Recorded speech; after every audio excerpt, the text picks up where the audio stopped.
She did it again. DiJonai Carrington hit 2 more players in the face, and the WNBA stayed completely silent. August 12th was not an accident, it was a pattern wearing a Chicago Sky jersey. Days after officials tossed DiJonai Carrington for a flagrant 2 foul that left Indiana Fever guard Sophie Cunningham bleeding, the league handed down no suspension and no meaningful fine. So Carrington walked into a game against the Golden State Valkyries and struck 2 more players. Yo, if you love real basketball stories, deep dives, and the drama behind the game, you're in the right place. But if you want to take it to the next level, hit that join button. Members get exclusive content, early access, and behind-the-scenes drops you won't see anywhere else. Plus, you're directly supporting the channel and helping us bring you even better content. So if you rock with Basketball Spilled, become a member today. Let's keep the game alive. The first hit came against Cecilia Zandalasini when Carrington swiped for the ball and caught her near the eye. Zandalasini grabbed at her face the moment contact landed, while the nearest official did not call a flagrant, did not call a technical, and did not stop the game for review. Leaked broadcast audio captured a Golden State assistant coach yelling that it was a flagrant and that Carrington had hit Zandalasini in the eye. The league office possessed that exact audio and chose to do nothing, and that's when the clip turned into a bombshell for this investigation. The second hit came on Tiffany Hayes during a layup attempt when Carrington brought her arm down squarely on Hayes' mouth. Hayes dropped to the floor while the Golden State bench exploded, but no flagrant, no technical, and no ejection followed, so the play rolled on like nothing had happened. Post-game locker room footage showed Golden State trainers checking Hayes' mouth, which had already started to swell. No league official came over to check on her, and that sequence is not a game, it is a failure of player protection. That is the title narrative, that is the WNBA silence, and that is the problem. Confirmed facts from LiveMint and AP News on August 13th state the sequence clearly. Carrington struck Zandalasini near the eye while swiping for the ball, then brought her arm down on Hayes' mouth during a layup attempt. No flagrant, no technical, no ejection, and the Chicago Sky lost the game 91-71 while the league office went completely silent.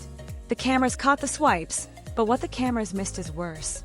Officials were close enough to see the contact and had clear angles.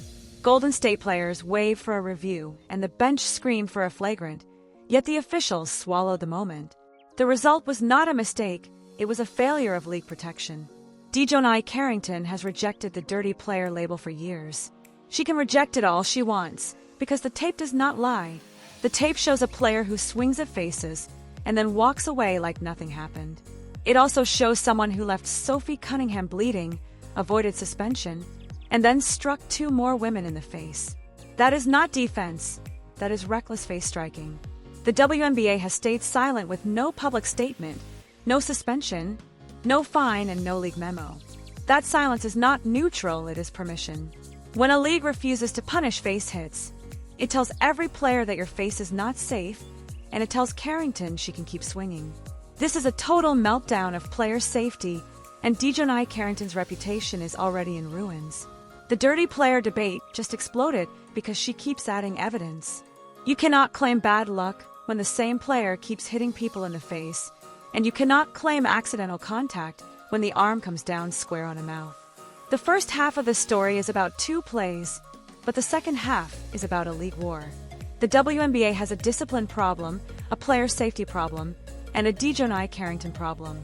Sophie Cunningham's face was left bloodied after the flagrant 2 foul, and that play was not a basketball play because Carrington swung through the head. Indiana Fever medical staff had to stop the bleeding, and that was the play that should have changed everything, but instead it changed nothing. And this is where the history comes in, because DiJonai Carrington did not become a danger overnight. Her hyper-physical play style has been a talking point for years. She plays with elbows high, swipes through the head and neck, and uses contact as a weapon. The ejection against Sophie Cunningham was not the first red flag, it was the latest proof. In that game, Cunningham was left bleeding after a flagrant 2 foul, and Carrington was ejected only after review. The league could have suspended her but chose not to, and 2 days later she struck 2 more players. None of that was bad luck, it was a green light. The WNBA office loves to talk about player empowerment, marketing its stars, and selling jerseys and TV deals. What it refuses to do is protect the women on the floor. The silence after August 12th is a business decision because the league is scared to suspend a player from a major market. It is scared of the backlash, and it is scared of the racial and cultural friction that follows every discipline decision, so it does nothing. The result is predictable. Carrington swings, players bleed, officials look away, and the league waits for the next game. That is not governance, that is negligence. The evidence is not hard to find, because the tape shows the contact and LiveMint and AP News confirmed the plays. Golden State players reacted in real time when Zandalasini grabbed at her eye and Hayes grabbed at her mouth. The game continued like nothing happened, and that is a cover-up by omission. The WNBA has a history of inconsistent punishment, where some players get fined for looking at an official wrong and others get a pass for striking faces. That difference is not about basketball, it is about profile, market size, and who the league is afraid to anger. Carrington has become the untouchable problem child, and the league would rather let her keep swinging than admit its discipline system is broken.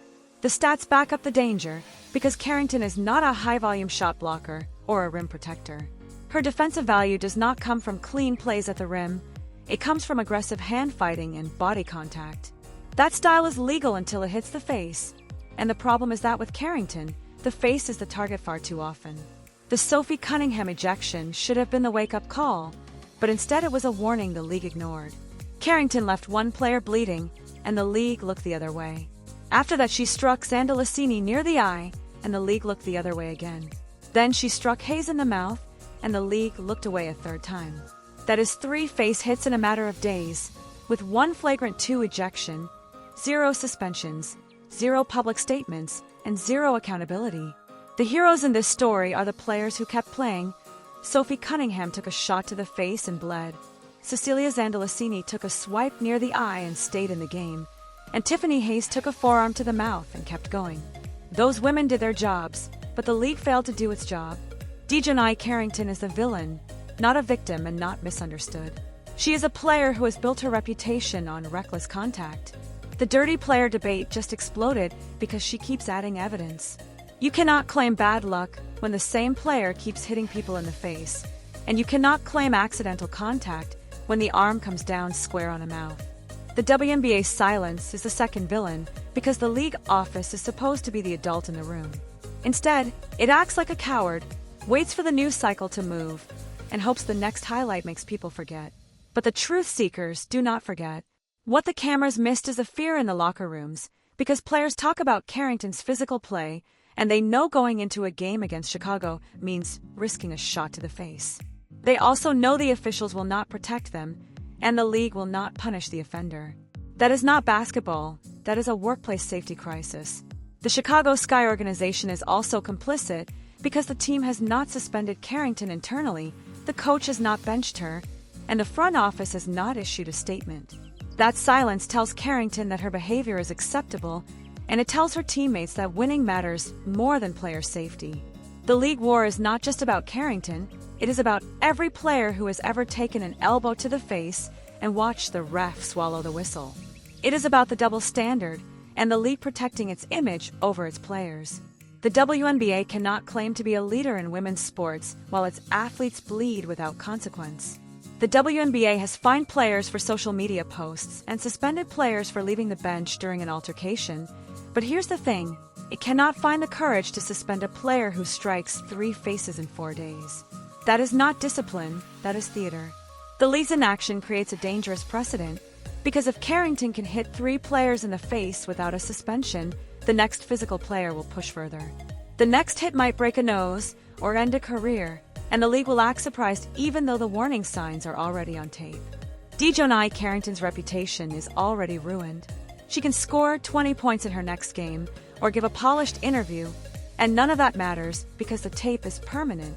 The tape shows a player who strikes faces, and a league that lets her do it. The dirty player label is no longer a debate, it is a fact.